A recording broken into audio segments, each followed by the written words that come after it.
I wrote this book, Money Master the Game, and I wrote it because in 2008, as you remember, the world melting down. But I was coaching Paul Tudor Jones at the time, one of the top 10 traders in the history of the world. This is a guy who in 1987 the stock market dropped 20% in one day, the largest still percentage drop in a day. He made 100% for his clients. Genius. So when this was all happening, I couldn't believe it. And I couldn't believe afterwards nothing was done, and that the punishment for the people that almost destroyed the financial system was give them more money. I don't have a lot of skills, but one skill I have is the ability to get to the best people, and I'm good at modeling.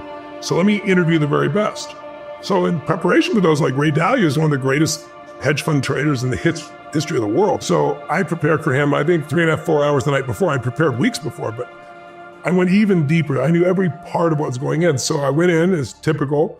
I'm supposed to have a 45-minute interview, and it went 3 hours. And the same thing happened with Jack Bogle. Jack Bogle actually wrote a quote that says, Tony Robbins came by for a 20-minute interview, and 3.5 hours later, it was the most piercing interview of my entire career. He'd say something, I knew what it was, and I could add some value back. We went back and forth. That's what I call pitch and catch. It built a great rapport, and we're good friends today because of it. But one of the questions I asked him at the time was, what is the single most important investment principle of all the things you've learned that people should know? And he said, Tony, that's a great question. I struggled with this for years, and I finally came up with what I call the holy grail of investing.